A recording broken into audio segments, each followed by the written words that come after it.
¿Comenzamos? Sí, empieza. Muy bien, muy buenas noches con todos. Le habla la doctora Isabel Pulgar. El día de hoy voy a estar moderando la última charla de nuestra capacitación en nutrición. Nos acompaña la licenciada en nutrición, la licenciada Juliana del Castillo. Ella es nutricionista egresada de la Universidad San Marcos. Trabaja en la sanidad de la policía como coronel de servicios. Es docente de la Escuela de Oficiales de la Policía y de la Universidad Privada del Norte. Es magíster en Administración y Dirección de Empresas de la Universidad Privada de Tacna y su segunda maestría en Gestión y Docencia de la UPC.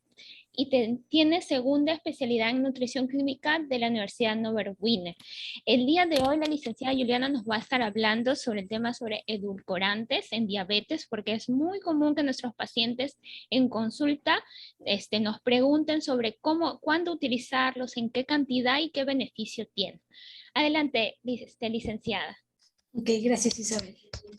Entonces voy a compartir, primero agradecer a Elizabeth Zazavilka por la invitación y empezaremos con la presentación.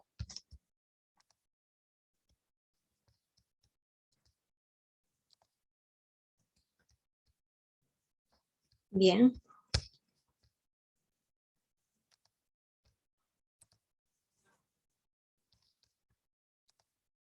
Bien, el tema que voy a tratar son edulcorantes en diabetes, mitos y verdades.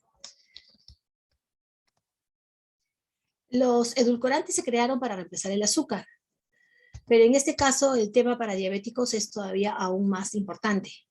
Aquí haciendo un recordar que el azúcar es un endulzante de origen natural, sólido cristalizado, constituido esencialmente por cristales sueltos de sacarosa, obtenidos a partir de la caña de azúcar o de la remolacha azucarera. Aquí tenemos las moléculas que lo forman, la glucosa y la fructosa, y el nombre alfa-D-glucopiranosil del azúcar que vamos a reemplazar.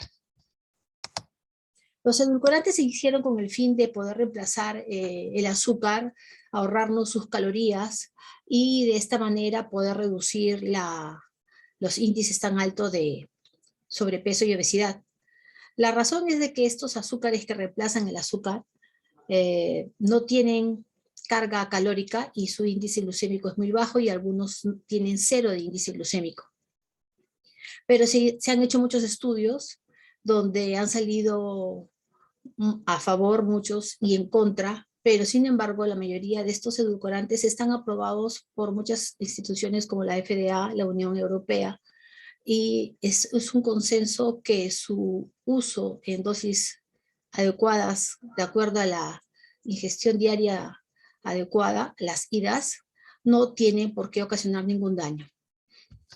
Entonces vemos aquí que hay muchas formas de clasificar los edulcorantes.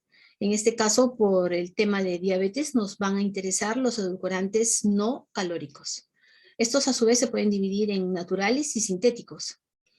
Y en este caso, naturales es algo bastante subjetivo porque realmente naturales es como lo encuentras tal en la naturaleza y todos estos pasan procesos de alguna u otra medida. Entonces tenemos que los que se pueden considerar naturales porque los puedes consumir directamente, tal como la naturaleza nos lo ofrece, son la stevia, porque sus hojas simplemente las puedes colocar en tu boca y ya te da el sabor dulce. La miel la encuentras tal cual en los panales, y las frutas secas, que se encuentran también al natural, y también frutos frescos como el plátano, la manzana, higos, piñas, que pueden considerarse endulzantes con índices glucémicos más bajos que el de la azúcar. Entonces, vamos a centrarnos en la clasificación por su valor calórico. Asimismo, tenemos que pueden ser con calorías y sin calorías. Especialmente los alcoholes polihídricos y las proteínas son los que nos brindan estos dulzores sin calorías y con índices glucémicos bajos. Entonces, su difusión ha sido un boom para la industria alimentaria, tan fuerte y poderosa como la industria farmacéutica, y tiene diversas aplicaciones. Las encontramos en casi todo lo que nos rodea de manera producida por la mano del hombre. Se usan para aportar dulzor a los productos, neutralizar sabores astringentes como los jugos ácidos, picantes, y sobre todo enmascara el sabor de muchos medicamentos amargos. Se aprovecha el efecto también que tienen algunos edulcorantes preservativos, por lo que reduce el crecimiento microbiano. Se emplean también como fuente de carbono para levaduras u otros microorganismos en procesos de fermentación, ejemplo, la panificación, las bebidas alcohólicas, vinagres, etc. Contribuyen al desarrollo del color y sabor en productos de panificación y proveen cuerpo, palatabilidad y textura en jarabes, dulces, helados, productos de panificación, etc. Las mezclas de edulcorantes ayudan a mejorar las propiedades funcionales tales como el punto de congelación y cristalización. Entonces aquí, ya que esto es un consenso a nivel mundial del uso adecuado, solamente respetando las IDAs, me preocupé en investigar cuáles eran las investigaciones que estaban en contra, cuáles son los mitos que están alrededor del uso de los edulcorantes. Y aquí tengo que García, en el año 2013, en España, indicó pues de que en el año 2014 se sobrepasó el billón de ventas de productos refrescantes, sobre todo con edulcorantes.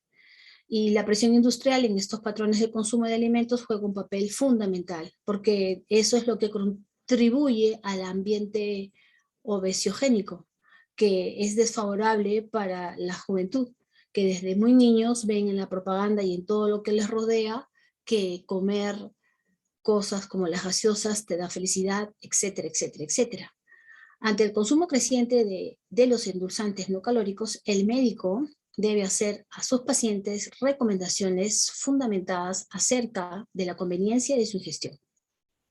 No existen datos concluyentes sobre el efecto de los edulcorantes sobre factores cruciales como la ingesta energética, el apetito y su relación con el sabor dulce, sus efectos sobre la flora intestinal, así como en las respuestas inmunológicas.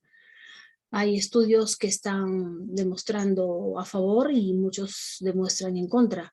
Entonces, siempre los estudios que prevalecen son los que se han hecho a mayor escala por más años y por lo general se han visto que son los estudios financiados por las mismas empresas y que han habido conflictos de intereses.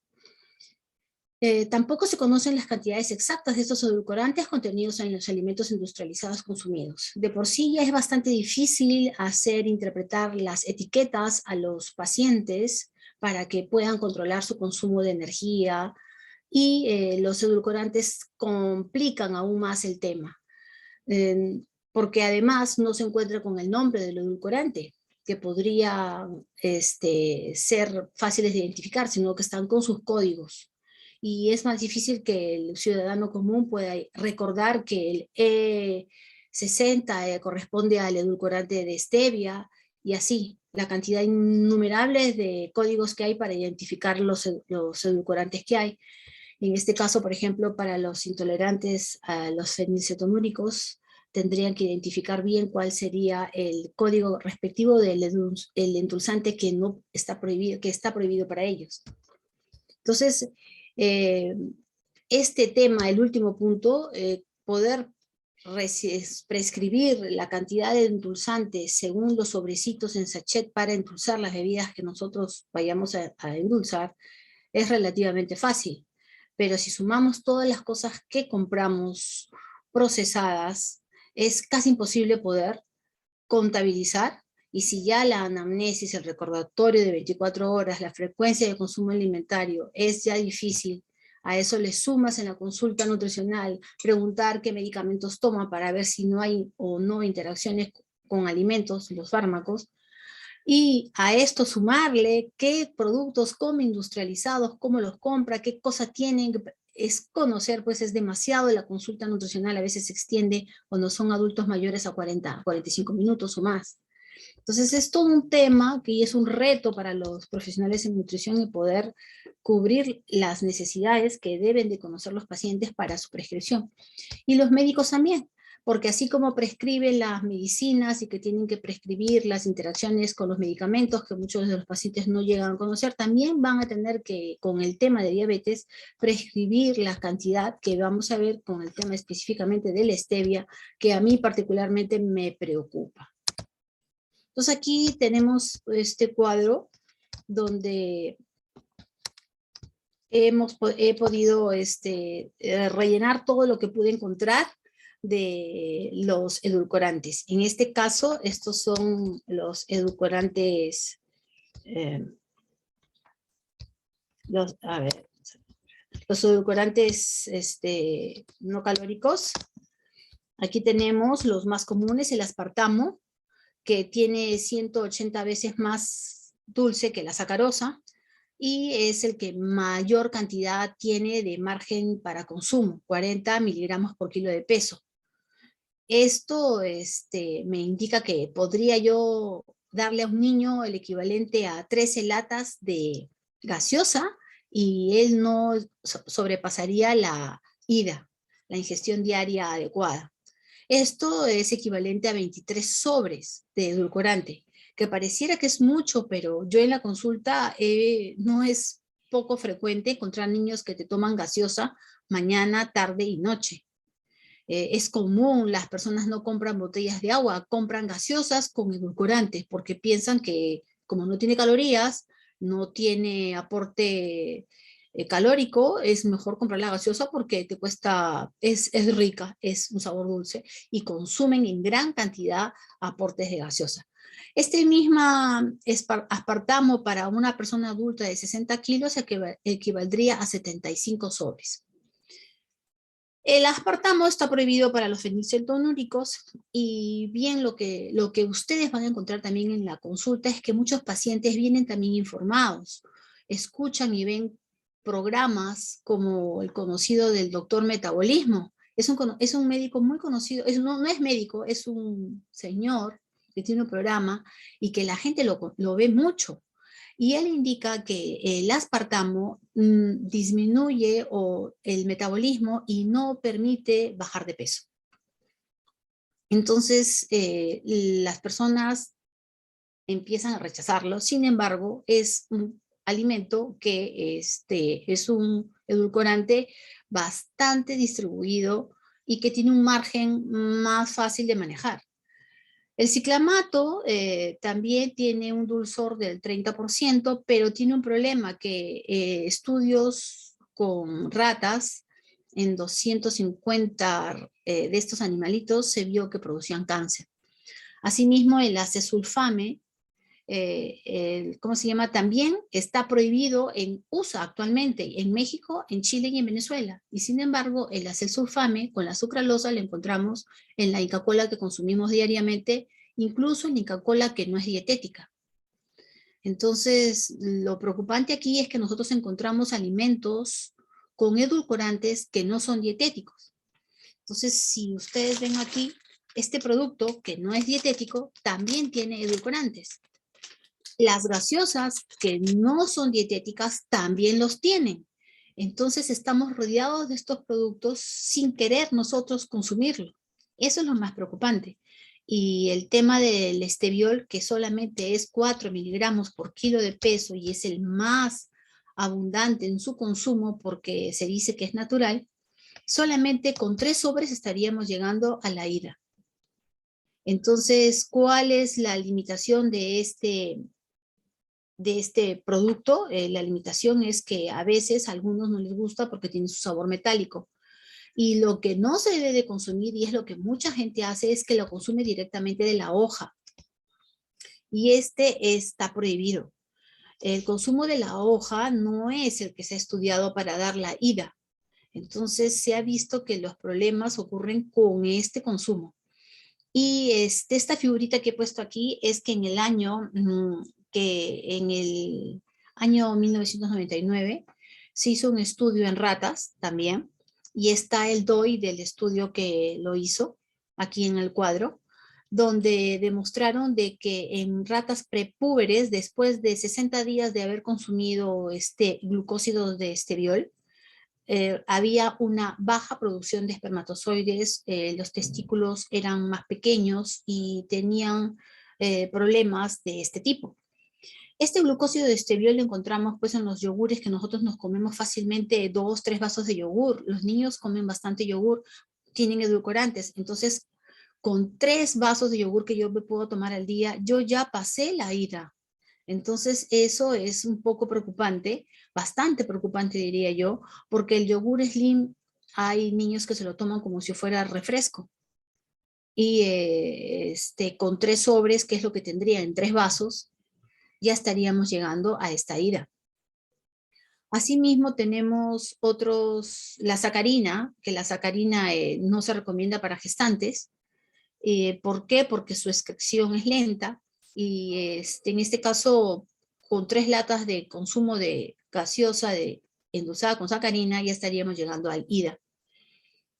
Si hay estudios hechos por instituciones de cardiología donde han visto de que los pacientes que comen 2 latas de gaseosas con edulcorantes durante 10 años a 12 tienen mucho más probabilidades de presentar enfermedades cardiometabólicas que los que consumen una sola bebida. Entonces, si bien está permitido, estos estudios pequeños que no llegan a ser del todo concluyentes nos hacen pues preocuparnos en que lo ideal sería fomentar el consumo natural del dulce y educar el paladar. Justo da la casualidad que yo este año he dejado de consumir azúcar en el café, es cosa que a mí yo misma me extraño, es cosa de educar el paladar y ahora le siento el sabor agradable y me gusta. Entonces era algo impensable para mí hasta hace un año. Es solamente cuestión de hábito y que la persona lo proponga. Tenemos el neotame que no es adecuado porque, ¿cómo se llama?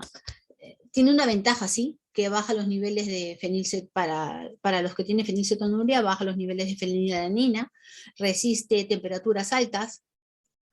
Y la taumatina también es un elemento que tiene menos dosis para llegar a la ida. Y es una planta natural, que es tan endulzadora, más de 3000 veces que el azúcar, pero la dosis es mínima. La desventaja es que no se puede usar en productos de bollería, no resiste el horno. Luego tenemos varios como la nerespiridina, que estos 10 que están aquí son aprobados en la Unión Europea como edulcorantes inocuos y son derivados de los alimentos o los frutos cítricos. El sabor dura por más tiempo y son además potenciadores y enmascaran y se utilizan para lo que es los excipientes en los medicamentos. El NutraSweet, que es la sal de aspartamo y acesulfamo, dos moléculas de aspartamo por una de acesulfamo, ella también tiene una dosis aproximada de 30 miligramos por kilo para llegar a su dosis máxima. Y el alitame, que es 2000 veces más dulce, que solamente es 1 miligramo por kilo de peso, es poca cantidad. En algunos países lo quitaron, casualmente en la Unión Europea no se usa porque no querían que se confundiera, porque decía que podría hacer derivado del ciclamato, que está prohibido en muchos países. Asimismo, tenemos uno nuevo, bueno, no nuevo, sino que es un producto también aprobado por la FDA y todas las instituciones a nivel mundial, que es el fruto del monje. El fruto del monje es 100 a 250 veces más dulce que el azúcar y se consume desde hace más de 1000 años y es aprobado recientemente en el año 2010 por la FDA para su consumo. Pero hay estudios donde indican que también estimula al páncreas.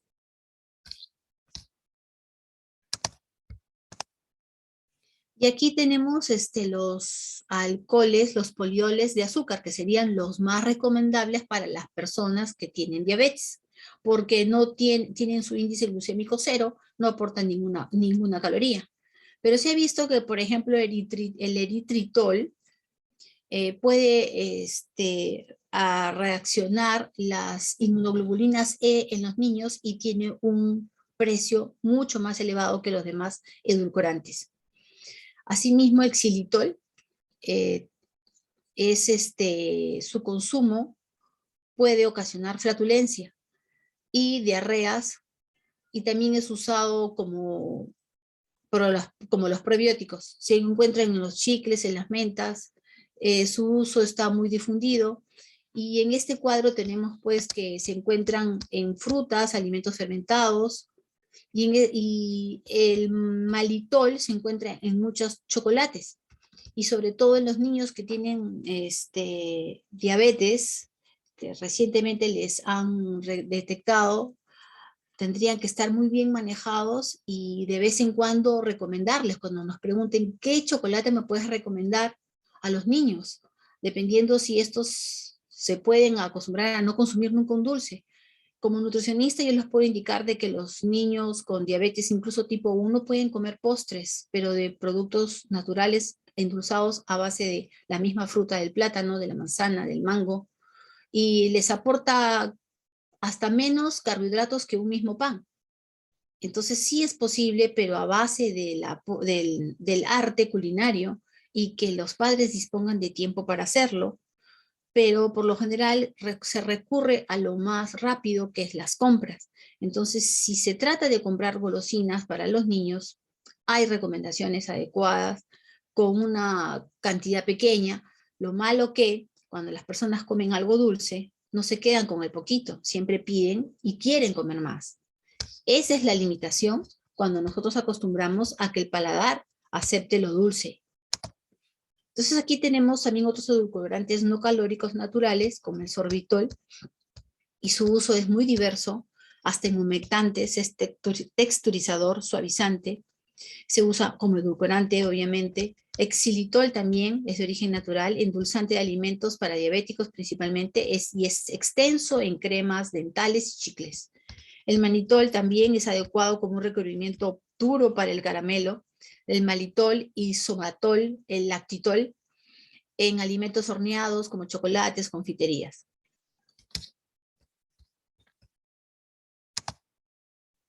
Edulcorantes no calóricos. Aquí tenemos el low hang go, conocido por el azúcar del monje, utilizado por ellos durante muchos años, y indicaban que eran permitían prolongar la longevidad. Y su uso médico es en pacientes diabéticos y en la industria alimentaria y todo tipo de bebidas endulzadas. La stevia también, siempre y cuando sean los glucósidos de steviol, y no la planta cruda, porque ella es la que está prohibida, no está aprobada. Y esa es la que consume la mayoría de la gente, y cuando nosotros compramos stevia, por lo general, si ustedes ven el contenido de stevia, es solo 3% del envase. Por lo general está combinada con otros edulcorantes. Y edulcorantes artificiales no calóricos seguimos, son una cantidad enorme de ellos, que las encontramos en todos los alimentos que nosotros vamos a consumir. Y a raíz de esto me preocupé en buscar qué alimentos tenían, y encontré pues en muchos de ellos. La Coca-Cola, no necesariamente la Light tiene edulcorantes, la tienen todas las bebidas, la tienen muchos productos que no son lights y contienen. Entonces, la dosis de los 3 sobres o los 4 sobres de stevia está largamente rebasada en la realidad, porque estás consumiendo un yogur, estás comiéndote un pastel, estás comiéndote un chocolate, y ya te has pasado de los 4 sobres, que es la ida. Y será por esa razón de que en los estudios pequeños que hay, no tan grandes como los que sí demuestran de que no hace daño y que son inocuos, es que los edulcorantes en realidad su objetivo no lo han cumplido, porque los índices de obesidad obviamente no se van a basar solamente al consumo del dulzor, sino multifactoriales, pero hay más y sigue creciendo la obesidad a nivel mundial. Entonces aquí tenemos pues los edulcorantes y suicidas, y la stevia, que es la más conocida, es harta, ya está sobrepasada con todos los alimentos procesados que comemos como naturales y saludables en su aporte de glucósidos de steviol. Aquí tenemos que para las gestantes, los edulcorantes no calóricos para la ingesta diaria admisible y sus recomendaciones. El acesulfame, 15, y es aceptable dentro de la IDA, pero nosotros a veces, mejor dicho, la mayor veces, a las gestantes les recomendamos yogur para que cubran sus aportes de calcio. Entonces, los glucósidos de esteviol es lo que yo veo que sobrepasa las IDAs y es lo que más se encuentra en la abundancia en todos los productos procesados.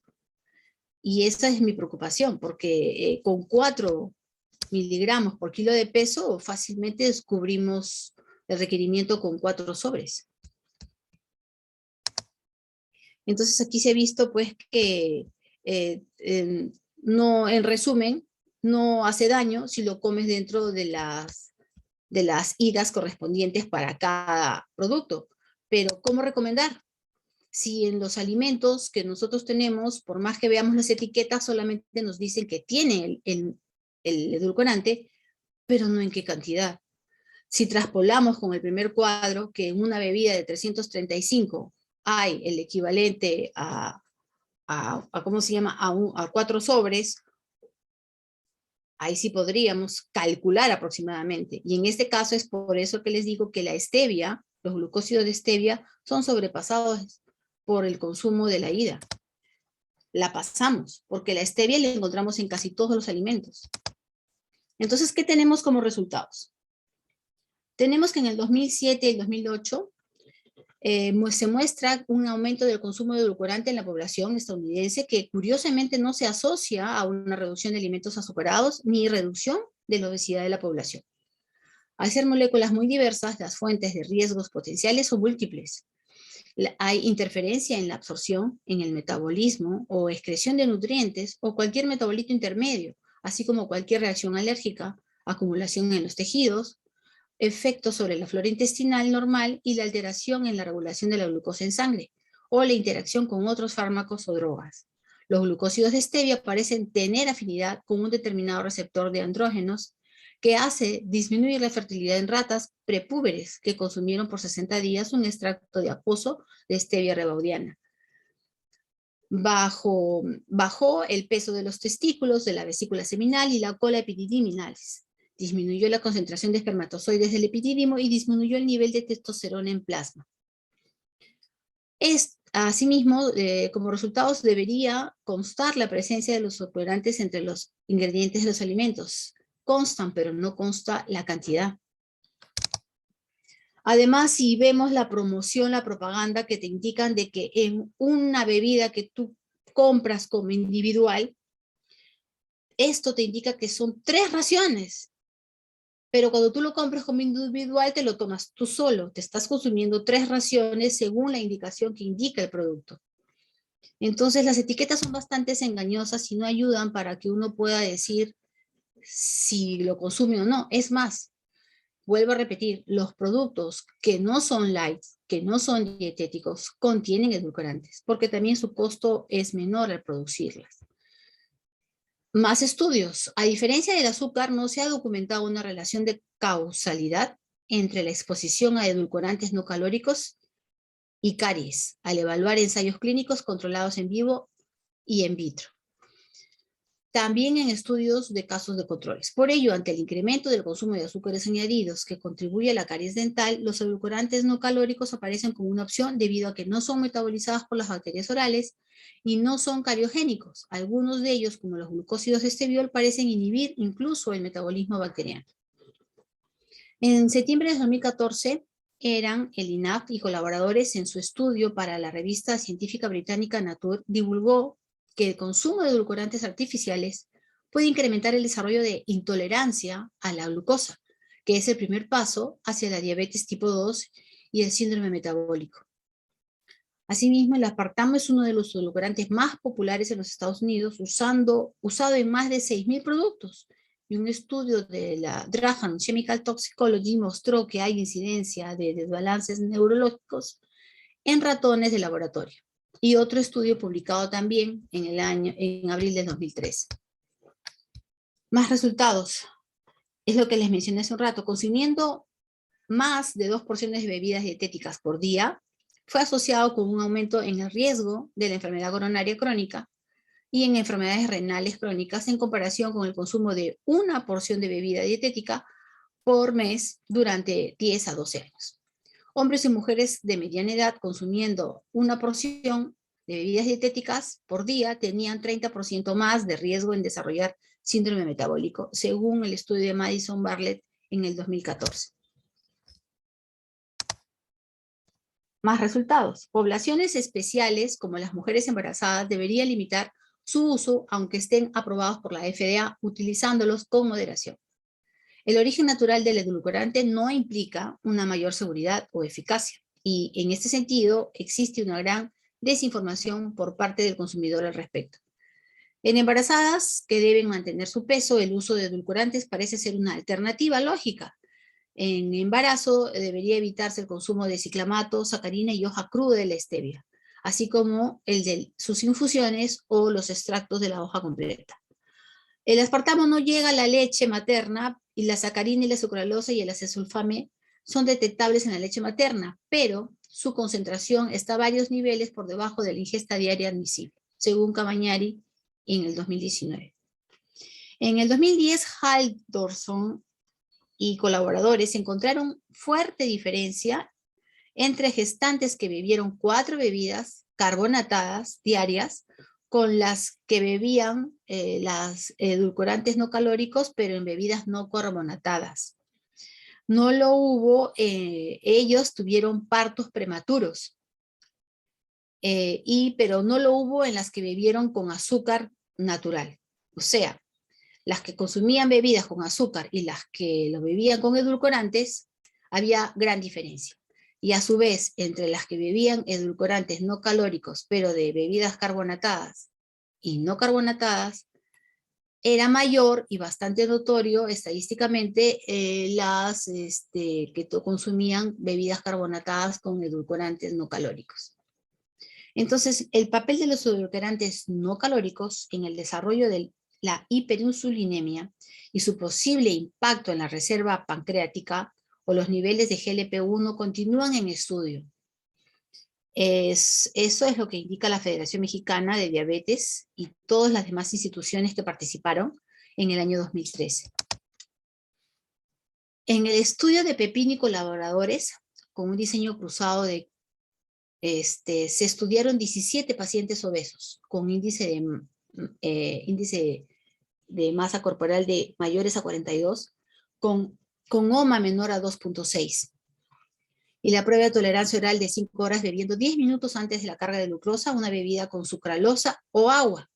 Y el grupo de sucralosa mostró mayor elevación, pico de glucosa, y mayor área bajo la curva de insulina, con una P de 0.03 y 22% de pico mayor a la secreción de insulina. Y disminución en la sensibilidad a la insulina, y no encontraron diferencia en GLP y GIP, ni en el área bajo la curva del glucagón. Concluyeron que la sucralosa afecta la respuesta a la glucosa e insulina a la carga de glucosa con personas obesas. Este es el estudio de Figuerazzi en el 2013. Se ha propuesto que la exposición frecuente a productos muy dulces altera las preferencias del sabor y promueve la tolerancia, con necesidades de cantidades mayores a alimentos dulces. Se habla incluso de una adicción a la recompensa como contribuyente a la generación de obesidad, pero no resulta claro el mecanismo por el que los edulcorantes sin calorías aumentan el riesgo de obesidad. Y la causalidad inversa también es otro factor de los estudios que son observados.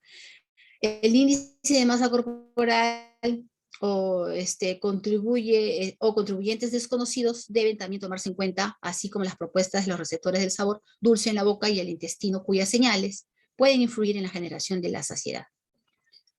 Los estudios epidemiológicos reportan aumento del riesgo de diabetes y mayor peso corporal con su consumo, y su creciente consumo corre en paralelo con el aumento poblacional del índice de masa corporal. A pesar de la gran cantidad de información, los datos epidemiológicos no se han confirmado por estudios controlados. No hay evidencia para recomendar los endulzantes sin calorías. Hay que procurar la disminución del dulzor general en la dieta. Esto lo recomienda Gómez. Él estudió, Gómez hizo un estudio de metaanálisis en PubMed, de los cuales solamente 5 de esos estudios fueron en humanos. Entonces, ¿cuál es la corriente actualmente en contra de los edulcorantes que están aprobados en la actualidad? Es de que se ha visto que comprometen la microbiota del cuerpo, especialmente intestinal. Y sabemos que la microbiota es vital para la salud. Incluso la microbiota nos da la salud cerebral. Hay muchos estudios que están y que el uso crónico de los edulcorantes puede alterar la epigenética y evolucionar en enfermedades con mayor incidencia en problemas de metabolismo. Y la microbiota ahora es lo que está haciendo el talón de Aquiles y orientando los estudios que en contra de los edulcorantes. Si bien están permitidos, como nutricionista mi deber es orientarlos a que consuman la menor cantidad posible de edulcorantes, lo que significa que tendría que indicarles el consumo de lo menor posible de productos procesados, ya que todos estos tienen un alto contenido de edulcorantes, así no sean dietéticos. Entonces, se ha visto que los edulcorantes artificiales modifican la flora intestinal, disminuyendo las bacterias buenas del género Bacteroidete, relacionadas a la protección contra la diabetes, y aumentando las bacterias del género Firmicutes. Se ha observado que cuando el intestino hay más bacterias del género Firmicutes que Bacteroidetes, aumenta el riesgo de obesidad. Asimismo, en un estudio con ratones se planteó que la microbiota intestinal, alimentados con edulcorantes y otros ratones que nunca lo habían probado, los resultados fueron que el cambio de la flora intestinal tuvo el mismo efecto sobre el aumento del azúcar en la sangre en los ratones que nunca probaron edulcorantes. Entonces, esto demuestra que la flora intestinal originada por los edulcorantes es la causante de estos efectos y no los edulcorantes por sí solos. La idea de consumir edulcorantes era de que estos no sean absorbidos y metabolizados por el cuerpo. Sin embargo, con el uso crónico de estos hacen que el cuerpo pueda producir enzimas que las desdoblen y puedan entrar al metabolismo. Por otra parte, el estudio indica que el aspartamo produce formaldehído. Es una sustancia tóxica que se acumula sobre todo en el hígado y retina y cerebro y que está relacionada con las enfermedades autoinmunes, como el Alzheimer. Entonces, las conclusiones serían que la simple lógica de la reducción de calorías por endulzantes no calóricos falla, y la utilidad y conveniencia de su consumo son dudosas en el mejor de los casos. Los estudios epidemiológicos y observacionales concluyen que su consumo es perjudicial. Los estudios controlados no han apoyado esta conclusión. Su consumo creciente corre en paralelo con el aumento de peso de la población, y los principios de una alimentación sana prevalecen sobre las manipulaciones artificiales. Y la solución sabia sería desendulzar la vida, acostumbrarse a acompañar la comida con agua, como siempre se ha hecho. Es común la gaseosa. La gaseosa en el día a día de las personas, con o sin edulcorante, tienen edulcorantes. O sea, sin ser dietéticas, tienen edulcorantes. Entonces, en conclusión, del grupo que trabajó, que hizo un trabajo de consenso de la Asociación Latinoamericana de Diabetes sobre el uso de edulcorantes no calóricos en personas con diabetes, es que, a excepción del ciclamato y la sacarina, se pueden utilizar dentro de la IDA, en el periodo pre y postgestacional, así como en el embarazo. Se hace notar que la mayor parte de la información científica con la que se cuenta es indirecta, así como la necesidad de realizar estudios con el mejor nivel de evidencia. La calidad de la evidencia hasta ahora es de muy baja a baja, según Liavel en el año 2018. Entonces, lo que las personas cuando buscan en internet, porque ahora todo el mundo busca y se informa, recomiendan los edulcorantes para la diabetes, a los polialcoholes, a la stevia y al xilitol. Entonces, este xilitol, si se consume en grandes cantidades, puede producir gases, hinchazón y efectos laxantes. Entonces, no se trata de un producto recomendable para personas, por ejemplo, con síndrome de intestino irritable o aquellos intolerantes a los hidratos de carbono no digeribles. Y nuevamente el estudio de los ratoncitos me preocupó, me llamó la atención. Sería muy interesante hacer estudios sobre este tema y comprobarlo en otros estudios. Y este sería el FODA de los edulcorantes. ¿Cuáles son sus debilidades? Que no se conoce con suficiente certeza y carece de estudios sólidos en humanos. Las amenazas son que la falta de datos con relevancia significativa. Hay desconocimiento de la cantidad específica de la dosis respuesta y uso y abuso de la evidencia. Sus fortalezas es su creciente interés y descubrimiento de productos nutracéuticos, sus efectos beneficiosos, sabor dulce sin suponer un aporte calórico, amplia demanda del mercado potencial. Las oportunidades son que puede ser una solución verdadera y segura, es un tratamiento alternativo y es de interés y de la cultura de la salud. Bien, como nutricionista no voy a poder dar las mismas recomendaciones a un niño con diabetes tipo 1 que a una familia de obesos mórbidos o obesos que están empezando a cambiar su estilo de vida, y a embarazadas o a personas que les han detectado la diabetes en edad adulta bastante avanzada. Las recomendaciones son diferentes y de acuerdo a la particularidad de cada uno de ellos. Pero yo pienso que es bien difícil a un niño decirle no comas chocolate y la mamá te va a decir, pero ¿qué le doy? Porque si tú no le das la recomendación, ella va a comprar lo que mejor se le ocurra y por ahí no va a faltar alguien que venda esos productos nutricionales, entre comillas, tantos que abundan y que les va a hacer más daño que bien, y es mejor que de todo lo que, de lo que tenemos en el mercado, tú le des su recomendación. Entonces yo podría recomendar, en el caso de que no en diabetes tipo 1, pero sí en diabetes tipo 2, podría recomendar estos consumos.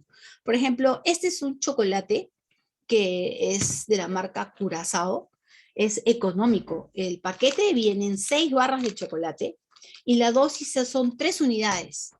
3 unidades de chocolate, que es un sabor bastante agradable, no tiene sabor a metálico. La dosis de estas 3 barritas te dan solamente 47 calorías y 7 gramos de carbohidratos. Es una excelente opción. Otra opción también nutritiva es el famoso Forticao. Una pastillita de este chocolate te da 55 calorías y 5 gramos de carbohidratos.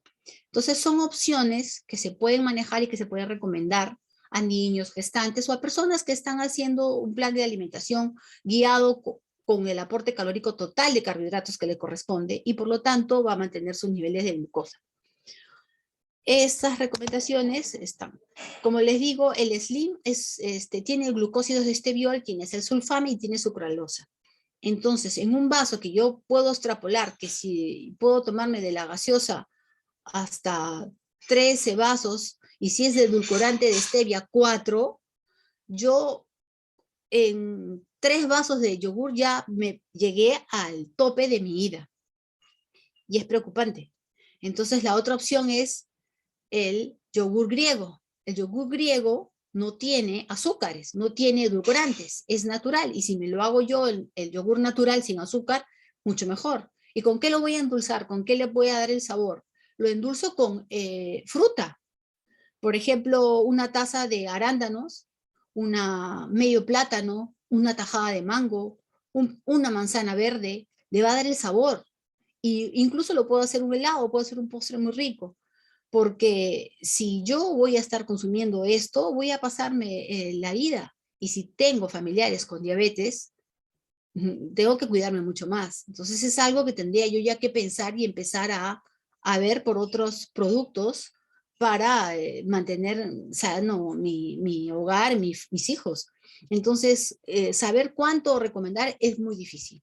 Los edulcorantes no solo están en los alimentos light, sino en la mayoría de los alimentos industrializados, dulces, sean o no dietéticos. Entonces, la recomendación sería, pues, los glucósidos de esteviol, sí, pero en muy poca cantidad. El eritritol es también recomendable, y el xilitol, siempre y cuando no nos dé gases y no nos caiga mal. Entonces, habría que ver cuál sería el edulcorante adecuado para cada persona. No, ¿cómo se llama? Las hojas de la stevia no están con la clasificación GRAS, ni sus extractos crudos. Entonces hay que difundir esto en la población porque mucha gente compra las hojas, se prepara su edulcorante y esto no es lo que se estudió para dar la ida a la hoja de stevia. Entonces la pregunta ¿es necesaria el azúcar añadida? Yo creo que la recomendación de 25 gramos de azúcar añadida por la OMS o el 10% sería un tope. Sin embargo, recurriendo al arte culinario, puedes comer helados, puedes comer tortas, puedes comer queques, puedes comer muchos postres deliciosos que te van a dar tanto aporte calórico y de carbohidratos como si fuera el equivalente a una fruta. Entonces, ese es el reto que nos queda para trabajar en equipo entre médicos, nutricionistas y todo el personal sanitario que trabajan para atender esta patología. Bueno, la literatura es muy extensa. Muchas gracias por su atención. Espero haber sido de utilidad. Gracias. Muchas gracias, licenciada Juliana. Ha sido muy entretenido y muy aleccionador. Había muchas cosas que no sabía, sobre todo la hoja de stevia.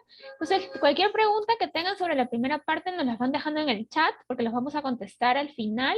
Ahora le voy a dar pase a la doctora Elizabeth Zazavilka. Ella es presidenta de la Asociación para la Prevención, Educación e Investigación en Diabetes, CASAPREDIAB. Es médico endocrinóloga de salud. Ha estudiado su posgrado en la Universidad Nacional Federico Villarreal. Ella es jefa de endocrinología del Hospital Alberto Sabogal Sologuren. Es tutora de residentado en endocrinología de la Universidad Nacional Federico Villarreal y es profesora de endocrinología de la Universidad Nacional Faustino Sánchez Carrión. La doctora nos va a hablar sobre vitaminas y suplementos en diabetes. Adelante, doctora. Ok, Isabelita, vamos a ver si ya puedo compartir. Creo que sí. Acá.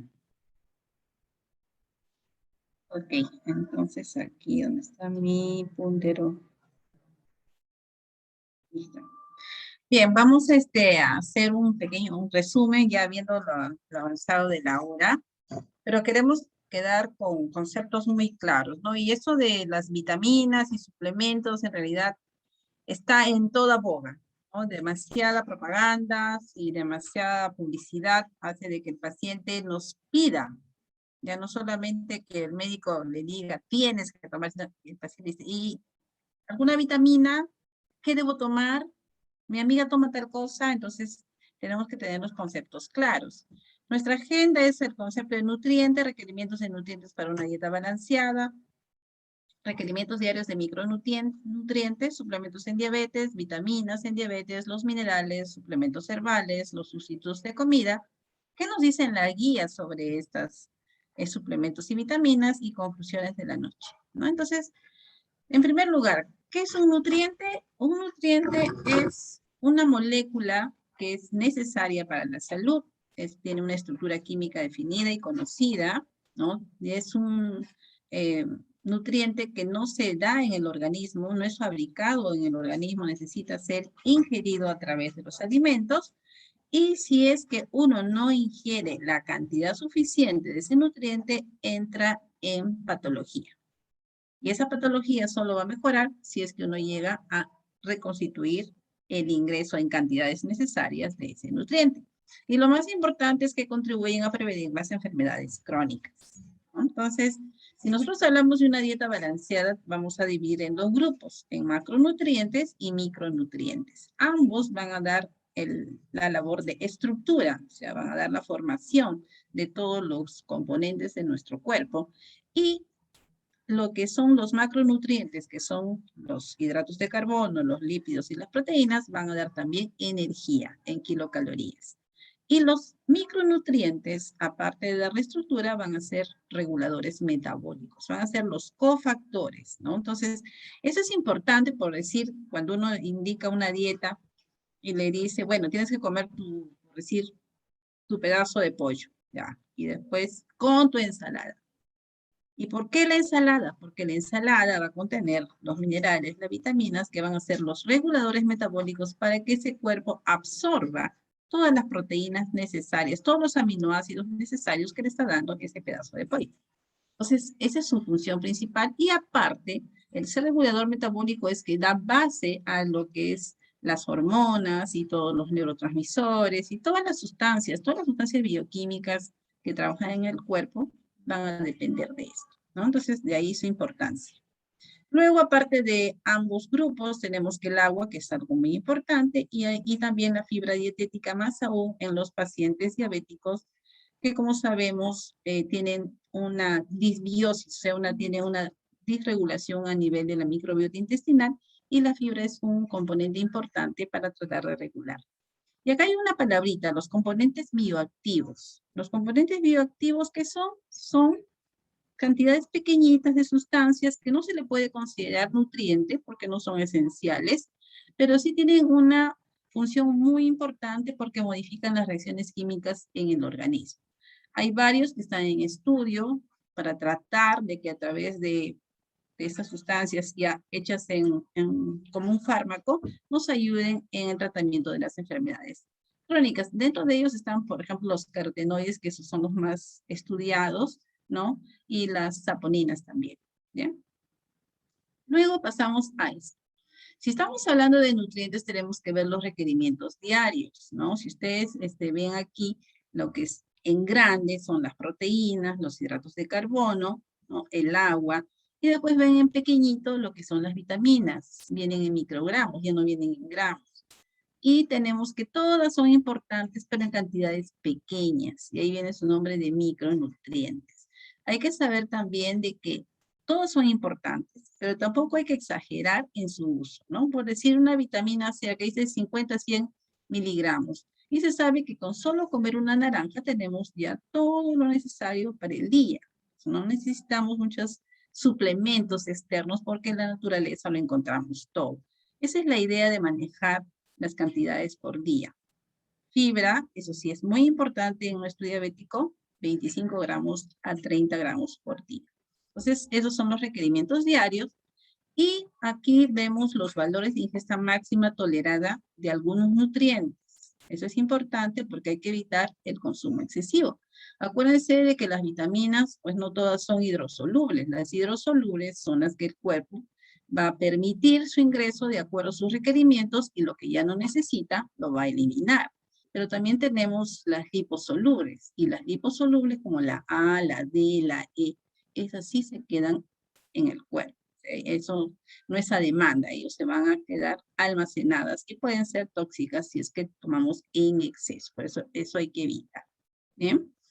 Y si hablamos de los suplementos en diabetes, tenemos una amplia gama, ¿no? Porque, bueno, la industria está ahí detrás de sus clientes, ¿no? Que son los pacientes. Y dentro de ellos tenemos las vitaminas, los minerales, los aminoácidos, el omega 3, el ácido alfa lipoico, los antioxidantes, las hierbas y los reemplazos de comida. Todo esto es suplementos que lo vamos a encontrar en la naturaleza y también en forma comercial. Ahora, ¿por qué el paciente diabético prefiere suplemento en lugar de una comida natural?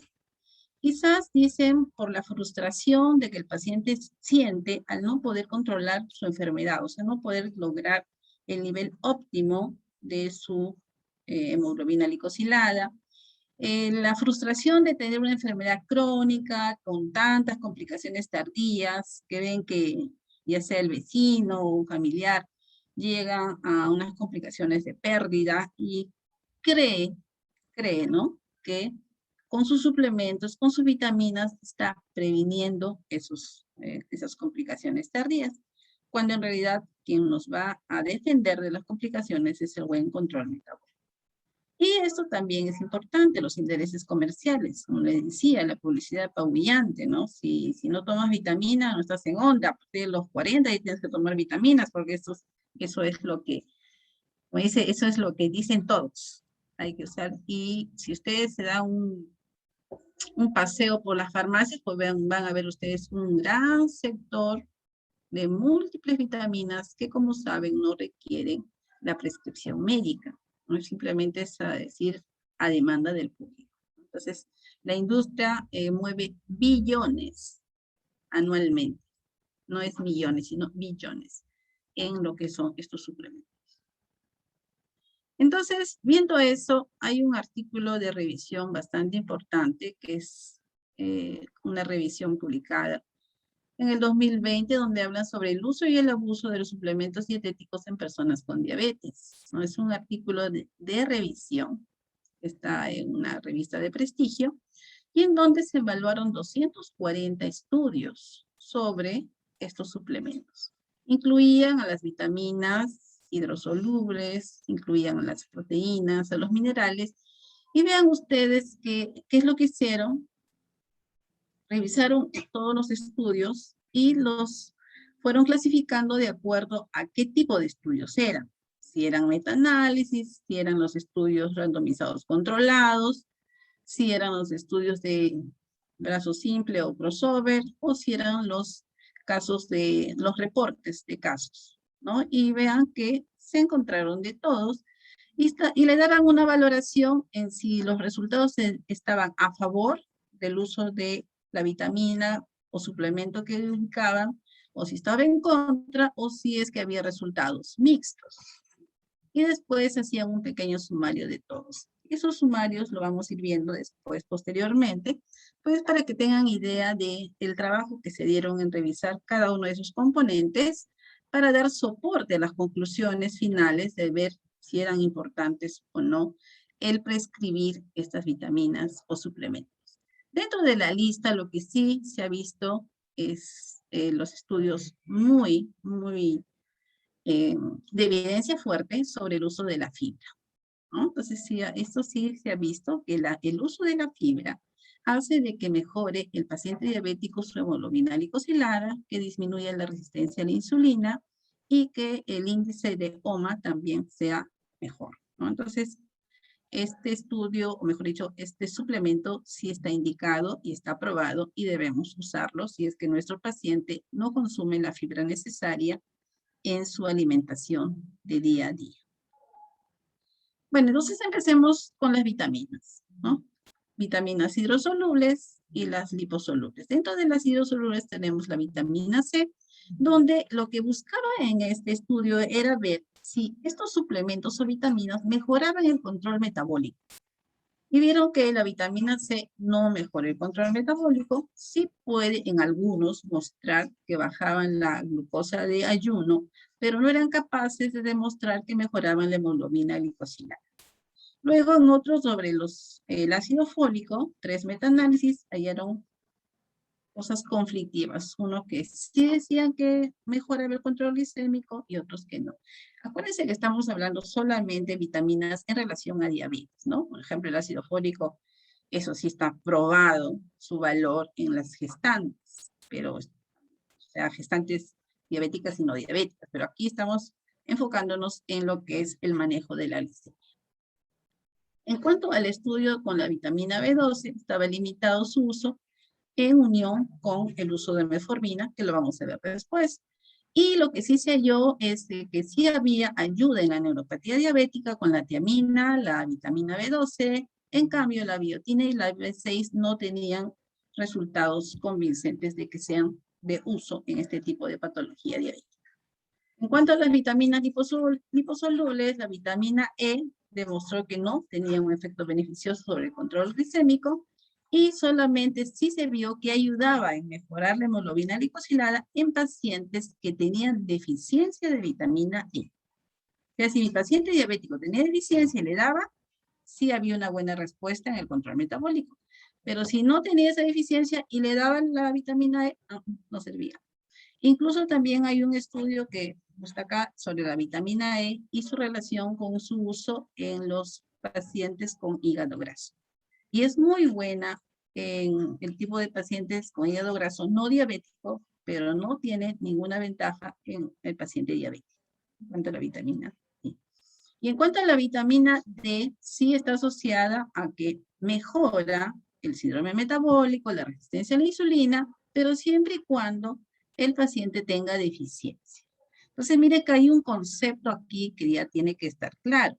Las vitaminas son perfectas cuando uno lo utiliza en el paciente con deficiencia, para ayudar. Pero si queremos, como se dice, ya tengo normal mi vitamina sérica y quiero mejorar tomando más, el cuerpo no lo toma como tal y no nos sirve de nada. ¿Bien? Un concepto importante. Luego sobre valoran el cromo, y el cromo es un mineral esencial y felizmente se encuentra en muchos alimentos. Miren que la naturaleza nos provee de todo. Mayormente estamos hablando de los productos cárnicos, ¿no?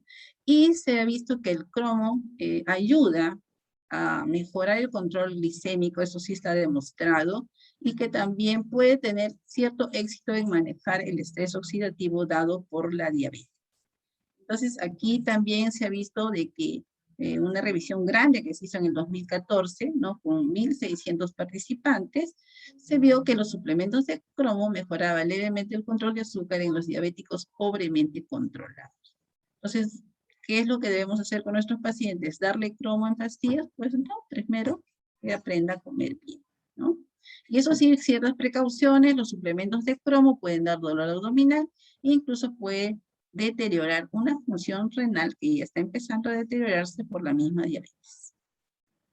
En cuanto al magnesio, que ustedes ya saben que tiene una súper propaganda en el mercado local, lo podemos encontrar en una variedad grande de alimentos, sean frutas, sean vegetales, sean los frutos secos. Entonces está muy bien distribuida en la naturaleza. Por lo tanto, lo importante es indicar al paciente, ¿no?, que consuma estos alimentos que son muy sanos. Ahora, se ha visto que la deficiencia de magnesio incrementa el riesgo de desarrollar diabetes y por lo tanto debemos evitar la deficiencia, ¿no? Pero en estudios de que tomar magnesio me va a ayudar a mejorar el control glicémico, hay resultados mixtos. Unos dicen que sí, unos dicen que no, y por lo tanto, mientras no se llegue a estudios que vayan apoyándose unos a otros, no se puede considerar que sean concluyentes. Precauciones con el magnesio: puede dar diarrea, puede dar calambres abdominales y claro, si uno toma demasiado incluso puede ser mortal porque tiene cierto trabajo sobre lo que es el ritmo cardíaco, entonces hay que tener cuidado. Acuérdense también que el magnesio no se da en pacientes con enfermedad renal crónica, está prohibido. En cuanto al zinc y el selenio, estamos hablando ya de los minerales. El zinc es muy bueno, se encuentra en todos los frutos secos, en ciertas semillas y en los granos, ¿no? Y sí mejora la glucosa en ayunas, mejora la hemoglobina glicosilada y mejora el daño renal. He estudiado esto, ¿no? Aparte que hay metaanálisis que demuestran que el suplemento con zinc reduce la progresión en diabéticos y también disminuye el riesgo de desarrollar diabetes en los intolerantes a la glucosa e insulino resistentes. En el selenio ha habido estudios, hay uno grande con 20.000 participantes, donde sí muestran que mejora el nivel de glucosa, insulina y resistencia a la insulina, pero no reduce el riesgo de desarrollar diabetes. Sí son importantes estos dos. En cuanto a los aminoácidos que es tan común en los jovencitos que quieren tener mejor cuerpo, ¿no? En el caso del paciente diabético se ha visto que la leucina ha sido bastante estudiada, tanto en humanos como en animales, sí mejoran la sensibilidad a la insulina, que mejoran la secreción de insulina por el páncreas, aunque han visto que no ejerce un efecto protector sobre las células beta. Y la taurina, que es otro aminoácido también estudiado, ha visto que no tiene beneficios por tener resultados conflictivos. Y el omega 3, que está en los frutos del mar, y también en la aceituna y los frutos secos o los granos secos, esto sí se ha visto que tiene muy buena, un buen papel en lo que es lípidos. No tanto así en la diabetes. No disminuye el riesgo de desarrollar diabetes. En algunos estados, por ejemplo, fue estudiado en Estados Unidos y en Europa y vieron que este omega 3 de verdad que no estaba ayudando a evitar la diabetes, pero hay otros estudios en Asia y Australia que muestraban al revés. Entonces tiene todavía estudios conflictivos en ese aspecto. pero la dieta con omega 3 sí está asociada con una disminución de muerte súbita, enfermedad coronaria y mortalidad en general. Por eso, en lípidos sí tiene ya un papel bastante aprobado y determinado. El EPA, que es el ácido eicosapentaenoico, un nombre bastante largo, está asociado a la reducción del 19% de eventos coronarios y 22% de eventos coronarios en pacientes prediabéticos y diabéticos tipo 2. Y que el tratamiento con EPA reduce los eventos coronarios en 53% de pacientes que tengan triglicéridos mayores a 150 y HDL menor a 40 miligramos por decilitro. Cuando uno habla sobre la terapia para los lípidos, acuérdense de que cuando uno habla de colesterol alto y triglicéridos, siempre está en primer lugar darle estatinas, más no los fibratos. Y si queremos mejorar el nivel de los triglicéridos, sí podemos usar los omega 3. Entonces, al usar estos omega 3 se han visto estas reducciones en los eventos coronarios. Generalmente no tiene efectos adversos, una pequeña indigestión, quizás una diarrea, pero sí hay que tener cuidado si es que el paciente está usando los anticoagulantes, si queremos recetar omega 3. Otro ácido importante es el ácido alfa-lipoico, se encuentra en las carnes rojas, también en las verduras verdes, brócoli, por decir, las espinacas, los granos. Y esto de acá tiene una cierta relevancia en el paciente diabético con neuropatía. Sí hay estudios donde se ayuda o se demuestra su ayuda en disminuir el dolor neuropático. No tanto es así que sí lo tenemos en presentación y también lo prescribimos. Es un poco lento en actuar, pero sí es efectivo en esa disminución del dolor, que es lo que más le molesta al paciente con diabetes y neuropatía. O sea que para eso sí está aprobado. Y en cuanto a suplementos herbales que están de moda, ¿no? Está pues la cúrcuma, el jengibre, la canela, que está de moda. Los pacientes siempre dicen, estoy tomando canela y mi glucosa me bajó perfecta. Y en realidad no se sabe si es eso o está haciendo la dieta, ¿no? Y como dicen los estudios, ¿no? No tenemos un estudio contundente que demuestre que estos suplementos herbales nos ayuden a regularizar la hemoglobina glicosilada ni la corrección de la diabetes, ¿no? Entonces, no hay estudios concluyentes. Y en cuanto a los antioxidantes, que son una mezcla de vitaminas, donde están incluidas las vitaminas C, D y E, se ha visto de que no muestran efectos beneficiosos. Ningún estudio está soportándole el uso cotidiano de los antioxidantes que están muy de moda, porque como dicen, ¿no? Si la diabetes mellitus es un estado de estrés constante y una oxidación constante del aumento de radicales libres, si me tomo un antioxidante, pues entonces voy a mejorar. Se dice, a veces se da, el paciente incluso nos dice que está mejor, ¿no? Estaba antes que se caía de sueño, cansado, está con su antioxidante, ahora tiene vitalidad, y no sabemos en realidad si es algo de cierto eso o es el efecto placebo. Pero, bueno, los estudios no avalan su uso. Y esto de acá, los sustitutos de comida, es algo que está en boga y ¿qué significa? Son mezclas de nutrientes que tienen buena cantidad de fibras, tienen aminoácidos y tienen carbohidratos de índice glicémico bajo.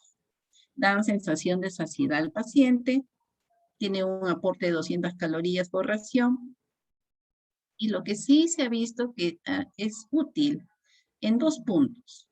En primero, si queremos bajar de peso al paciente, hay un estudio importante, que es el Lugahead Diabetes, donde se reemplazó el desayuno y la cena por estos sustitutos, y se observó una pérdida de peso a 12 meses de 8.6% en el grupo que recibió la intervención versus el 0.8% de pérdida del grupo placebo. ¿Es útil entonces en estos casos? Sí. También es útil en los pacientes con diabetes que queremos mejorar la hemoglobina glicosilada, porque al tener menor cantidad de calorías, vamos a disminuir la glicemia de ayuno. Vamos a disminuir la variabilidad glicémica y vamos a disminuir porque el paciente picotee entre comidas. ¿no? Porque sí le da saciedad. O sea, sí tiene importancia y su espacio en el tratamiento del paciente con diabetes. Otros suplementos que están en estudio son los antioxidantes que están buscándolo en lo que son el té, el café, el vino, frutas, algunos granos, otros vegetales, que todavía están en estudios preliminares y por lo tanto todavía no están incluidos como para darles como indicación. Bien, entonces si tenemos tantos productos, porque las vitaminas vienen como un mix, ¿no? Un mix de que desde la A hasta la Z. Incluso así dicen, vitaminas de A a la Z en uno solo, suplementos de todos los minerales por separados o en conjunto, los antioxidantes, ¿no? Entonces, ¿qué nos dice la guía sobre esto? ¿No? Si estos en realidad suplementos son importantes y son, como se dice, fáciles de encontrar en el mercado, sí son, pero sí son importantes para que el paciente pueda manejar su enfermedad. Dicen que los estudios no son concluyentes y por lo tanto el decir si sirven o no sirven lo dejan a las sociedades científicas. Eso es lo que dice, por decir, el Instituto Nacional de Salud de Estados Unidos dice eso, ¿no? Esto es un estudio para determinar si se va a usar o no se va a usar estos suplementos a las sociedades científicas. La FDA, que es el ente regulador de los fármacos en Estados Unidos, no tiene ninguna injerencia en la prescripción. Ellos solamente pueden tener injerencia si es que presentaran algún evento adverso al uso de este tipo de nutrientes o de sustitutos o de vitaminas, pero no pueden definir si se lanza al mercado o no. ¿Bien? Entonces, ¿qué nos dicen las sociedades científicas? Tenemos acá, este es un consenso de la Asociación Americana de Endocrinólogos Clínicos y del Colegio Americano de Endocrinólogos, donde dentro de sus guías, ¿no? Acá hablan de la guía sobre el estilo de vida, donde está la nutrición a la cabeza, incluyen algo que hemos revisado, que son los reemplazos de comidas. Entonces, sí lo están incluyendo. Eso ya da soporte para que uno lo pueda estar usando con seguridad, ¿no? Entonces, donde acá nos dicen de que aparte de tratar de mejorar el peso del paciente, hacer una dieta que tenga una restricción calórica, que mejor la dieta sea centrada en el uso de vegetales y en los omega 3 de los ácidos grasos poliinsaturados, ¿no? Es una de sus recomendaciones. También que a esto se debe sumar el evitar los ácidos grasos saturados y ayudarse de la tecnología, ¿no? La tecnología que acá nos refieren es sobre, hay hasta apps que nos ayudan a definir los horarios de comida y las porciones de comida, y que dentro de esto, aparte, hay que sumar lo que es los reemplazos de alimentos. O sea, imagínense que ya lo podemos usar sin ningún problema. Y otro que encontramos ha sido en lo que se refiere al omega 3, ¿no? Cuando hablan sobre el trabajo o el tratamiento sobre las dislipidemias, ¿no? Donde tenemos que, si queremos mejorar el nivel de triglicéridos y disminuir los niveles del colesterol no HDL, debemos usar el omega 3. Bien, entonces, sí tiene su espacio ya ganado y debemos prescribirlo. ¿Cuánto de omega 3? El omega 3 viene desde 1000 miligramos a 1500 miligramos y su dosis que ellos recomiendan es un promedio de 1500 miligramos a 2000. Incluso hay estudios que han usado hasta 4000, pero la dosis es 1500 a 2000. ¿Eh? Entonces, otro que podemos prescribir con toda seguridad. ¿Qué nos dice el ADA? En la Asociación Americana de Diabetes, en lo que se refiere al capítulo de micronutrientes, suplementos herbales, nos dice que no hay una evidencia que soporte la prescripción de multivitamínicos o suplementos de minerales en pacientes que estén con diabetes o prediabetes. Por lo tanto, ellos no recomiendan su uso rutinario. Luego, sí toman en cuenta que los pacientes que usan metformina deben tener una evaluación de la vitamina B12 una vez al año. Se ha visto que la vitamina B12 está disminuida en pacientes ancianos o en pacientes anémicos y por lo tanto, y diabéticos, ¿no? Y por lo tanto se tiene que hacer las medidas y dar el suplemento necesario para renovar o llenar los depósitos de vitamina B12 corporales. Que nos habla también sobre lo que es el cromio, la vitamina D, los suplementos herbales, como están ahí incluyen a la canela, la cúrcuma, la orelea, dicen que no están recomendados su uso rutinario de ninguno de ellos. Como ven, entonces, por más de que la propaganda nos diga lo contrario, hay que tener, como se dice, bases en lo que nos indican las guías. Y la que sí ya sabemos que ha logrado superar las barreras e ingresar a las guías es el omega 3. Acá tenemos otra guía del Joslin, que es un instituto especializado en el tratamiento de diabetes, en donde indican de que si los triglicéridos en ayuno están sobre o igual a 500 miligramos por decilitro, después de que se inicie el fibrato, se puede considerar la adición de 2 a 4 gramos de omega 3. Y que el EPA puede tener beneficios cardioprotectores en pacientes que ya estén usando estatinas y que manejen triglicéridos mayores a 135. Entonces, sí puedo adicionar a mi estatina un omega 3. Entonces, también tiene sus temas. En conclusión, ¿cuándo vamos a indicar lo que son las vitaminas y los suplementos? En mujeres diabéticas embarazadas, en mujeres diabéticas lactantes, en diabéticos ancianos, en los vegetarianos, en los que hacen unas dietas bajas en calorías, o los que hacen dietas muy bajas en carbohidratos, como son los pacientes diabéticos obesos, y los pacientes diabéticos que sean deportistas de alto impacto. Y en todo paciente que nos dé un examen donde haya deficiencia de B12, de vitamina D, de vitamina B, entonces, o la D, entonces si hay deficiencia, sí se tiene que dar el suplemento respectivo. Y para terminar, es lo que nos indica aquí el mismo Instituto Joslin, entonces nos dicen que el mundo está lleno de tantas frutas, verduras.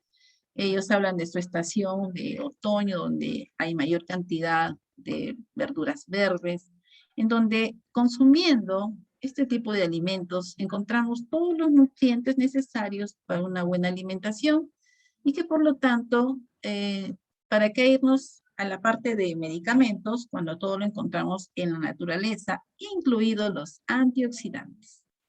Porque los flavonoides, los carotenoides, están también en las frutas y las verduras.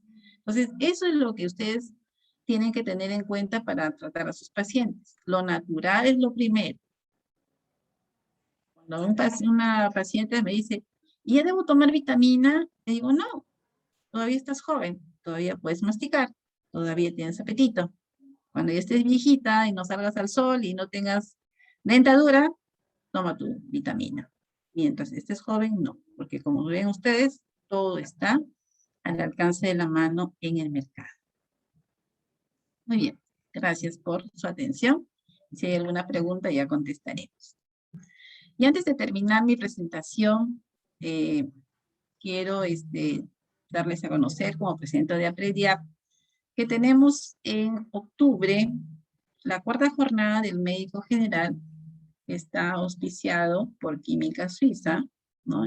Y eso es de ingreso libre para todos los médicos, ¿no? Jóvenes médicos generales, donde se actualizan en diferentes puntos. Tenemos el honor de ser uno de los auspiciadores académicos de esta jornada y vamos a trabajar estos días, ¿no? Que son del 19 de octubre y el 21, hablando sobre los temas que nos interesan a nosotros, que son la diabetes. Entonces, los títulos están allí, las fechas están también acá, y para que se inscriban y puedan afianzar todos conceptos que deben tener en cuenta para el tratamiento de esta patología tan de moda y de boga en estos tiempos. Muy bien, así. Gracias por su atención. Muchas gracias, doctora Cesavilca. Muy buena su presentación. Vamos a pasar por algunas cuantas preguntas para después a todos los participantes que se están quedando. Va a haber un pequeño sorteo, así que no se vayan todavía. Con respecto a la stevia, nos preguntan acá si puede ocasionar diabetes o hay un aumento de calorías de su consumo diario. La stevia es fácil de pasarse la ida. Eso es lo preocupante, por la cantidad pequeñita que está recomendada. Y vemos que es uno de los edulcorantes que más se utiliza, incluso en productos no dietéticos. Y los estudios que han demostrado que sí genera resistencia a la insulina. Al menos no son concluyentes, pero indican de que por ahí deben continuar las investigaciones, sobre todo en humanos. Muchas gracias, licenciada. Y, por ejemplo, a un paciente que está buscando bajar de peso, ¿se le recomendaría o no usar stevia? Yo no recomiendo, porque lo que quiero es educar el paladar y por lo general si vienen con el gusto al seguir comiendo dulce, no hacen gran cambio en sus hábitos. Sí, muchas gracias. Y una pregunta para la doctora Cesavilca, con respecto a la glucerna en los pacientes diabéticos, ¿es cierto que una botellita de glucenta reemplaza una comida o no, un desayuno, una cena? ¿Y en qué pacientes necesariamente está indicado? Sí, reemplaza una comida si queremos un objetivo. El objetivo básico es bajarlo de peso. O sea, una glucerna, 200 calorías, y lo vamos a usar como un reemplazo de desayuno o reemplazo de cena. Entonces el paciente ahí tiene un ahorro de calorías con la saciedad que se requiere para él, para que no se sienta mal. Es para ese tipo de paciente. En cambio, si es un paciente que es diabético, pero que está bajo de peso, se utiliza como un suplemento, sea por decir a media mañana o a media tarde. O sea, tiene dos usos en el diabético. Para adelgazarlo es reemplazo. Para que gane masa muscular y gane peso de buena manera, es un adicional. Ok, muchas gracias. Y con respecto a la deficiencia de vitamina B12 en los pacientes diabéticos, ¿en qué pacientes más que nada sospecha usted y cómo se les indicaría el suplemento, si sería en tabletas, en cápsulas, en inyectable? Se sospecha en pacientes diabéticos ancianos, en pacientes que están bajo peso y los que están con su anemia. En ese tipo de pacientes hay que pedirle su dosaje de vitamina B12. ¿Cómo se da? Se ha visto, ¿no? Que puede ser en ampollas o también en tabletitas. Generalmente se comienza con ampollas de B12, ¿no? Que puede ser 4 ampollas de inicio y después ya con su suplemento diario vía oral B12, que felizmente ya contamos con eso. Gracias. Acá hay una otra pregunta para la licenciada. ¿Cuál es la cantidad recomendada de fibra en adultos y niños? ¿Y existe alguna contraindicación para el uso de fibra? Ahora se ha recomendado 25 gramos, pero en algunos casos puede ser más, 40, siempre y cuando no se aplique con algunos alimentos que puedan interferir en la absorción, por ejemplo, del calcio. Consumirlo entre comidas o lejos de esos alimentos, pero la recomendación mínima es 25 gramos y puede ser tranquilamente 40. El consumo de fibra es muy bajo en los pacientes que reciben una consulta cuando se les hace recordatorio de 24 horas, sobre todo a los diabéticos, cuando consumen verduras, las consumen cocidas y sobre todo las que tienen mayor cantidad de carbohidratos. Entonces, a ellos decirles que cambien sus hábitos por verduras que puedan comer crudas, tipo lechuga, pepinillo, tomate, es difícil. Ellos prefieren comer las verduras cocidas, al menos cuando recién empiezan su tratamiento. Posteriormente, ya conforme van recibiendo las capacitaciones, las charlas, ellos pueden ir cambiando, pero siempre y cuando mantengan la frecuencia en la consulta. Claro, sí, es muy bajo el consumo de fibra en la mayoría de los pacientes. Inclusive nosotros es difícil cumplirlo, ¿no? Acá hay otra pregunta con respecto al omega 3. ¿Se puede usar en cualquier paciente que tenga el elevado del colesterol LDL o cómo sería la indicación? Sí se puede usar en todo paciente que tenga su LDL porque es un suplemento. No va directo sobre el LDL, pero sí me aumenta el HDL. Y entonces al hacer la relación LDL sobre HDL vamos a tener una relación positiva de protección. Entonces sí se utiliza. Salvo pues de que no tenga triglicéridos para nada, ¿no? Pero sí se puede usar. Ahora, ¿en qué momento se da? Generalmente se da después de comer, no, que no sea en el momento de la comida, ¿no? Media tarde, siempre les digo, en la media tarde quizás con algo de una fruta para evitar el saborcito un poquito fuerte que tienen las cápsulas de omega, ¿no? Pero sí, es preferible eso y no en la comida porque cuando se consume junto con el alimento a veces no se absorbe completamente. Sí, muchas gracias. Entonces a las dos ponencias y vamos a pasar con el sorteo. Vamos a sortear dos kits que está ofreciendo Prediab, en el cual tiene parte de un glucómetro para que lo puedan utilizar algún familiar que tengan con diabetes. Entonces, creo que Iván va a proceder con el sorteo de todos los participantes que están acá. Son 2 participantes que van a ser los ganadores y después vamos a anunciarlo y nos van a dejar sus datos para que sus datos completos para poder comunicarnos con ellos y que podamos hacerles llegar el premio, ¿no? Buenas noches. Buenas noches con todos. A ver, ven aquí la pantalla.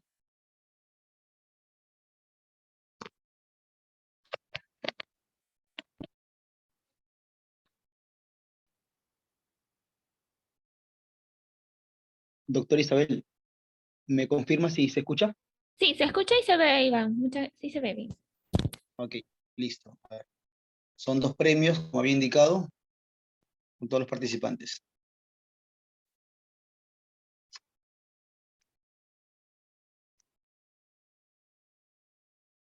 A ver, aquí me está repetido 2 veces.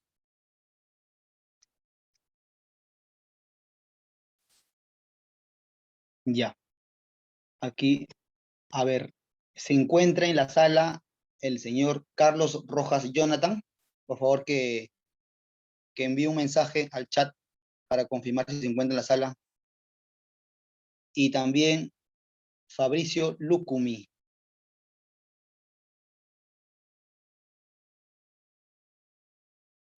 Ahí A está. ver, Fabricio Fabricio ha Lucumi. contestado. Sí, Y también, Carlos Rojas. ya, perfecto. Yo les voy a enviar un mensaje al interno. No se salgan de la sala, por favor, para que me puedan pasar sus datos completos. Y para proceder con la entrega del sorteo. Esto es todo. Gracias.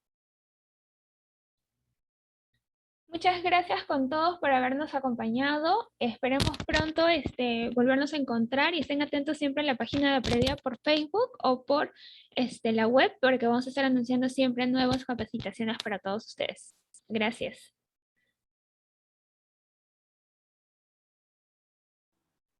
Buenas noches.